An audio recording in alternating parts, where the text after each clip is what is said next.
This week on Shift Points, we get our air filter out of the engine bay of the 55 truck and we build an official cold air intake system for this thing. Thanks guys for joining. Parking outside and there was a ton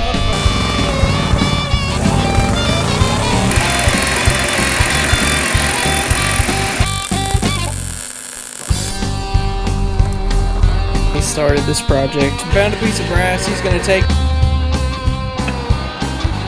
Alright everyone. Alright guys, last week we were working on getting the intake air temperatures down on the 55 truck. So we made some gains and then Dad went and drove their 2008 Suburban, which basically has exact same engine transmission setup as this, down the road. They had a trip, they drove it down the interstate, and that morning that they were driving it and the whole day that they were driving it, the intake air temperature stayed within about 3 degrees of ambient temperature all day long. So we realized that we had a lot more gains to make on this truck than we thought. We gained maybe 20 degrees Fahrenheit. It was still cruising down the road at like 100, at the best case 120, closer to like 130, 135.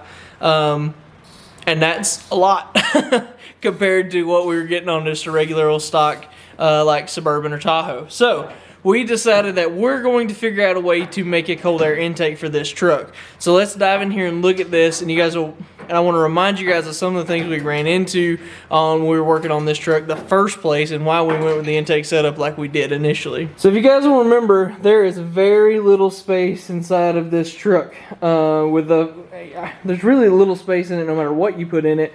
But with the 5.3 and everything, all the accessory drive, how we kept it, there's just limited amount of space on everything.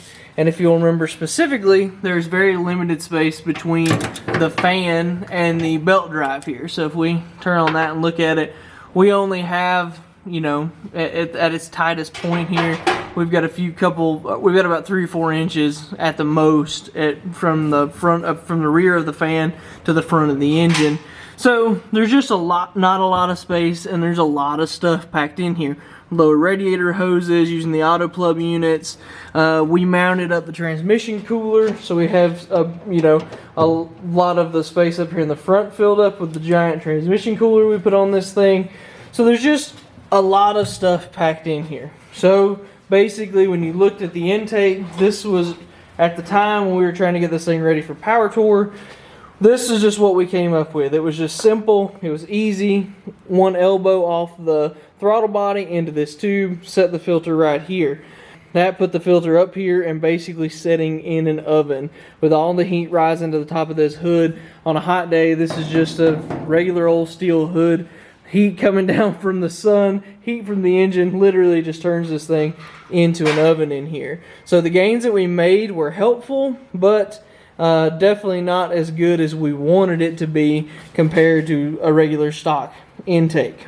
So now that we have kind of looked at it a little bit and we pulled this front valance off, there's a piece here that goes, that guy right there, that goes over this whole area, covers up all this, actually doubles as the hood latch, bolts the front grille together, holds all these together and structures it. So that piece has to stay there and has to be a part of this whole assembly. But we pulled it off just to kind of get an idea. Alright, we finally got the parts in that we needed. We picked up a couple, actually 3 90-degree elbows. They're Spectre elbows. We have about 4 feet of 4-inch aluminum tubing. So we're basically kind of committed at this point to finally try and figure out our cold air intake on this thing. We've thought about it. I don't know if we still even know exactly what we're going to do, but we're going to take the front grille out of this thing and see if we can figure out the best way to do it. So what I showed you guys already was we want the air cleaner to set right about here. And with that being said, we're going to notch the grille to put the tubing, outset the tubing to the front of the truck just a little bit more, so we clear everything really well and help get a better angle into the grill here, whether that's straight into it or into this inner fender. Either whether it's straight into it or however we're going to end up doing that. But we want that to sit here, so I'm going to take some tubing, put in here, mark this, figure out where we need to notch it.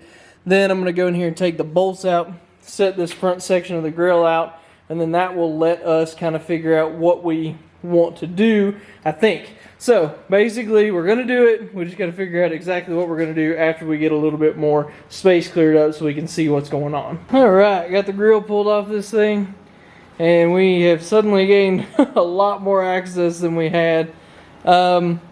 We know that these, basically between these two indentions here, the pipe needs to come through this. That's gonna put us right where it needs to inside of the grill here. So that will put the pipe out right here in this area so that we can then run it and do what we need to there. So we do know that much, but we're already still talking about exactly what we're gonna do. If we take and notch this center support for a piece of tubing, we'll just put a radius in both of this and then figure out some way, some tabs off of that tubing, and then maybe some threaded inserts or something in here that can get bolted to the center support, and that will support this whole, the filter and the pipe that goes over here to the inner fender. So then from that point we have to figure out how to get from here up into here the best way, and there's very limited space, and we got a lot of 4-inch piping that we have to figure out how to route. So we made a decision. We're gonna go ahead and start cutting. The first hole we're gonna cut's right up here on the front on top of the inner fender. So the plan is here, if we can get that pipe to come out right there, that's gonna put us pretty much in line with the intake opening over there. The guy's gonna drill this hole here, and then once we do that, that's going to pull us in. That hole is basically going to put us as far into the inner fender as we can get. So then we can come straight down, go between those two notches there, come straight down with a 90 out, and that'll get us out to the front. That's going to not interfere with our tire clearance or anything. The tire doesn't get anywhere near the inside of this inner fender, so it's going to keep us completely clear of that.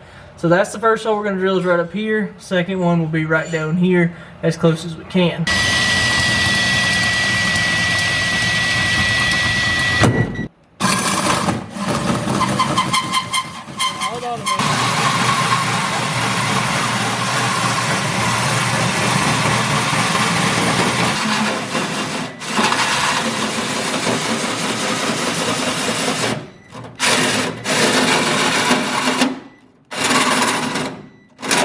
Alright, you saw the hole getting drilled. Now this is the 90 that's sticking through it. So that's basically where this is going to set. There'll be a rubber boot, 90-degree boot on this to turn it out to the pipe to go to the filter itself.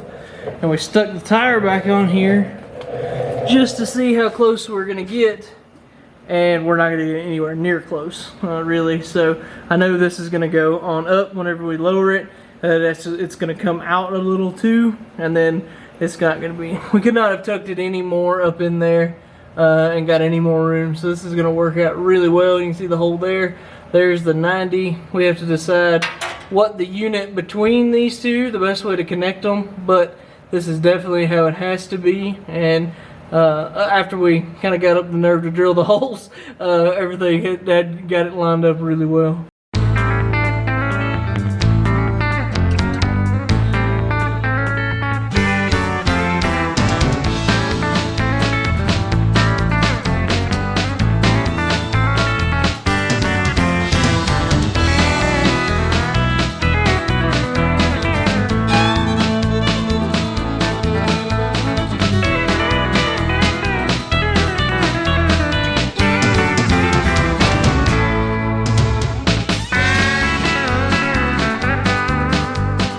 So you saw us starting to kind of go back and forth. This is not the finalized version, but this is looking like a good looking version of what we need to do up here.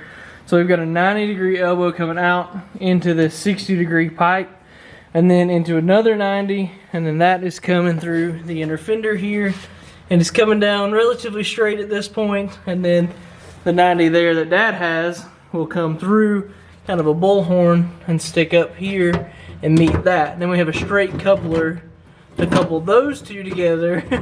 There's gonna be a lot of connections here on this thing, but we run that in like that. There we go. Run that in like that, then we'll figure out how to get them lined up good enough to put the coupler on. This pipe looks like it needs to be probably about an inch and almost 2 inches longer, inch and 7/8, something like that.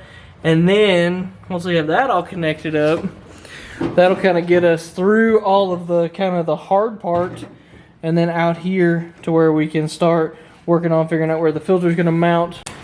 So you could see that the tube running over from the throttle body was kind of kicked up. So what we're going to do is take about 3/4 of an inch off of this rubber coupler, so so the elbow will get moved down further onto the tube that's going straight into the inner fender, and that should help improve the angles on the from the pipe on the throttle body, and kind of get everything maybe meshing just a little bit better. Alright, so we're having to extend the down tube out of the 90 that's going through the inner fender. So Dad, we had to extend it by 2 inches, and then that'll get us down to that elbow that we need, or that'll get us to where the coupler is there in the inner fender, and that will turn out into the front grille. So Dad's got his big tubing cutter here, cutting this piece off.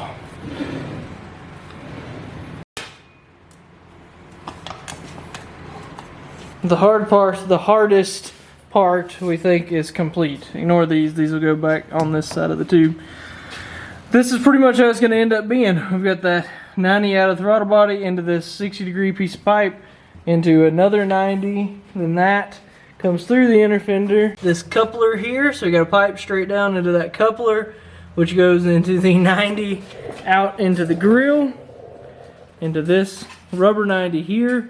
And the only thing we've got left now is to extend the pipe out that way. Sometimes you got to go backwards to go forward. So we got this thing pulled back apart here. We still have the pipe that's going through the inner fender stuck through here. Took the upper part off because we have to install a new bung or holder or whatever you want to call it here for our mass airflow sensor. So this guy right here goes like that. Actually, it goes like this. It goes like this. Don't want to get this mixed up because it does have a direction.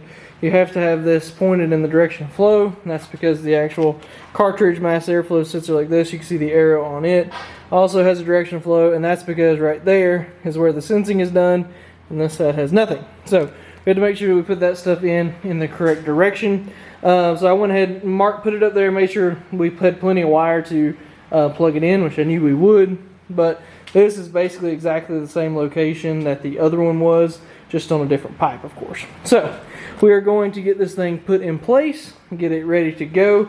Dad is going to notch the tube here, open the hole up in the tube so we can put the sensor through, and then he'll weld this piece in onto this tube right here.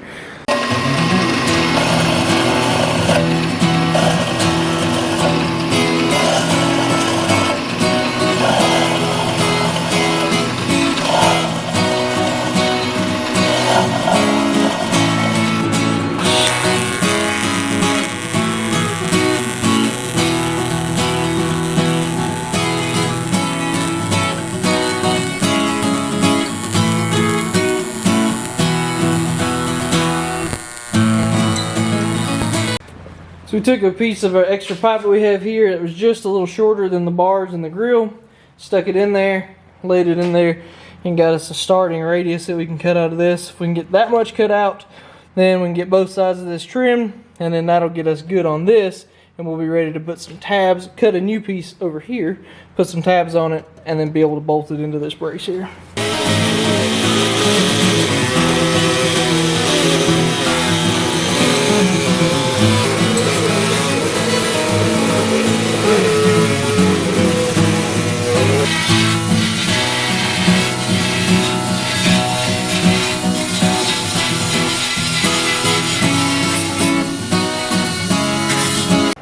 Alright, had some trimming, cutting, all that stuff to do. Got the tube here cut, ended up being like 13.5 inches long. And you can see that's how that's going to end up being, is basically just like that. It does run downhill just a little, but that's okay, because if there's any water or anything in it, it's going to keep the water down here. And then the other good thing is with the cone shape of the filter, it actually, with it running downhill like that, the filter itself, the bottom of the filter is running flat. And that keeps that tucked up under this section of the grill really well. You can see the notches that are there. That was what we ended up getting cut. When that thing gets bolted up in place, it ends up being a little higher. Watch your hand. But you can see even like this with the truck jacked up, and that's not exactly all the way in place. The filter can just barely be seen, but it's going to be getting a ton of fresh air here.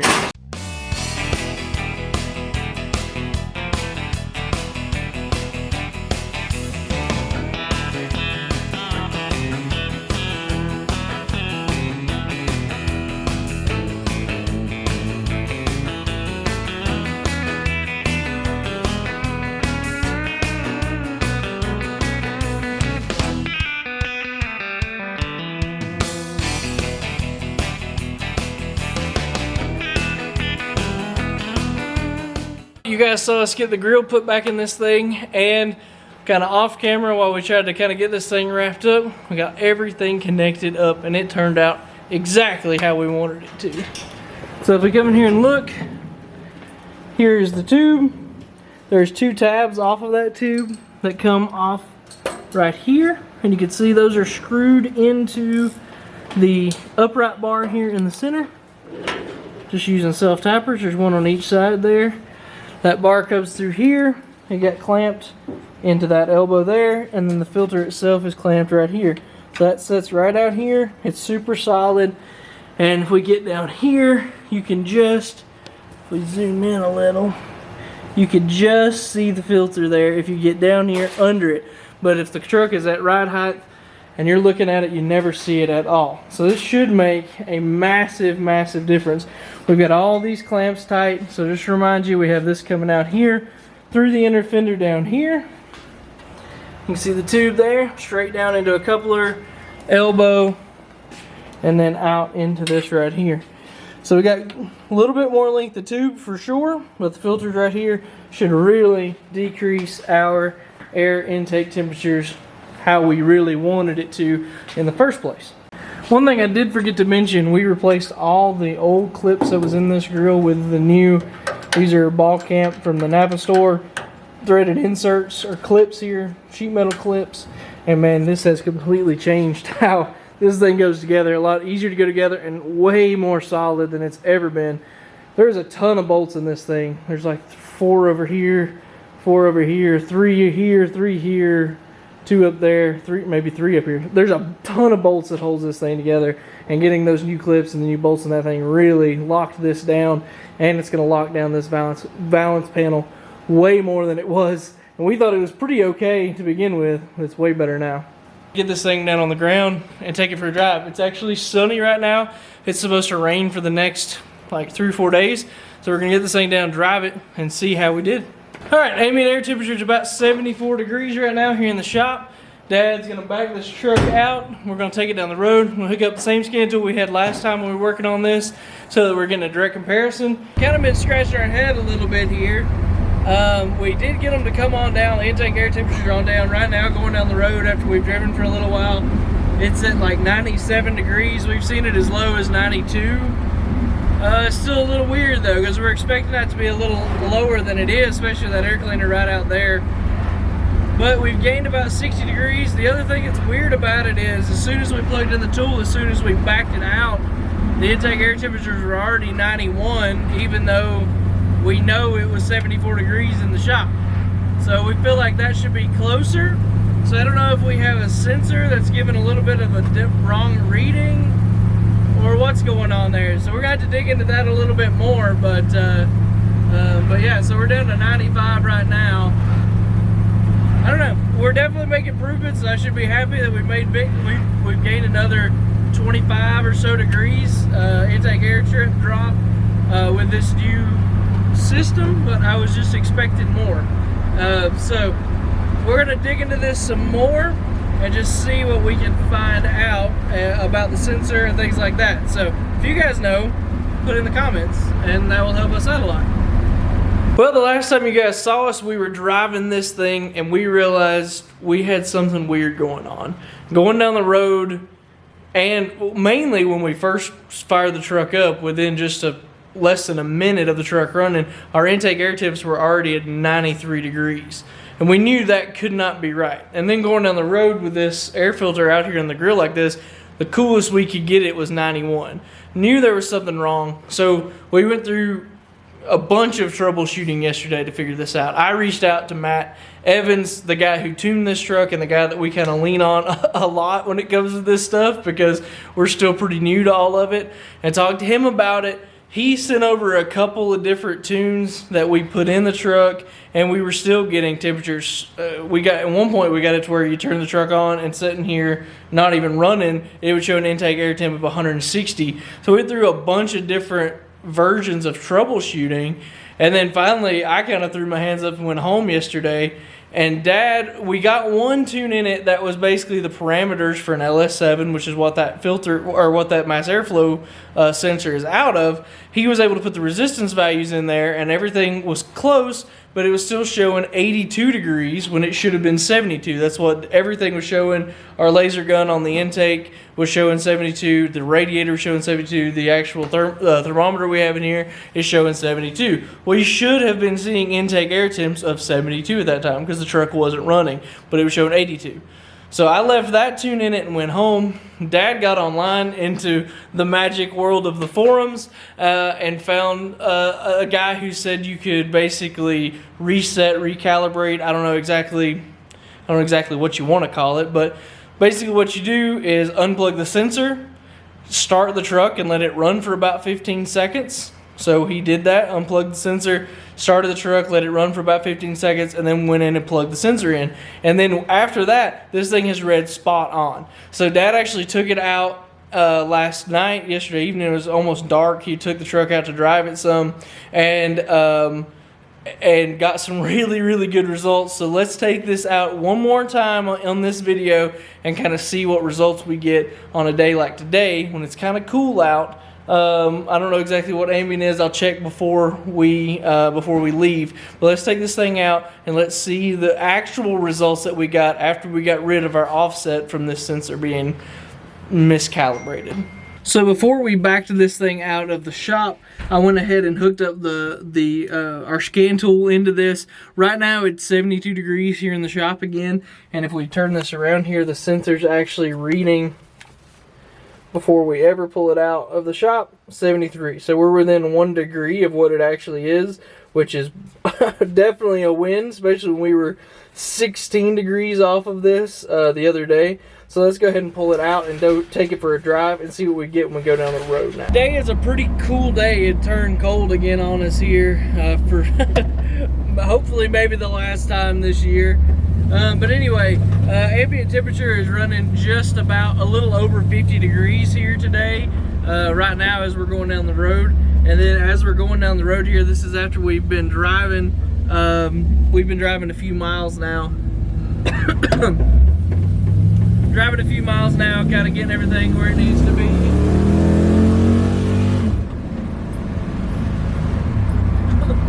All good? Okay. And even after Dad stood on it right there, you can see our intake air temp is 55. Saw it even down to 54 there for a minute. So we can be much more excited now because we've actually accomplished what we wanted to, which was to try and get our intake air temperatures right at ambient temperature. I think if this thing was if it was 70 degrees outside, we would be holding right within a couple degrees of that, which is, like I said, it was our goal. And then when we took this thing for a drive the other day, we were very confused and not excited because we had not really accomplished it, but it was because that we had that sensor that wasn't calibrated properly for what we were trying to do with it. So we solved a couple things here with this intake system. We accomplished what we wanted to do, got our temperatures down, but it helped us identify a sensor that wasn't calibrated properly and got our intakes even further down, probably another 16 or so degrees brought down. So this was a big success, really worked out good in the long run for this thing. It's going to help performance on this thing because it's not going to be pulling timing out. If those intake air temperatures are too high or they start to get high, the computer will start pulling timing out. So now we've got them down to where they're going to be as low as they possibly can be, which is a massive gain all around. It's going to cruise better. It's going to have more performance all around with this setup now. So very successful. and we've learned a lot doing this and got to figure out a lot of different stuff, so that was always good.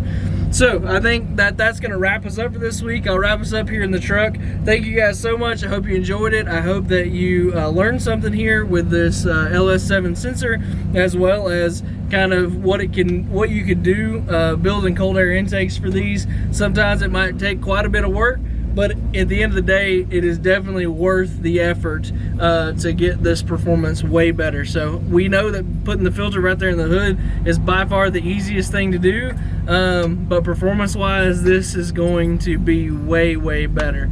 So we appreciate you guys very much. Follow us on social media, hit subscribe if you learned something, if you liked what you saw, and stick around with us because we are getting closer and closer to taking this thing down the drag strip for the first time. See you guys next week.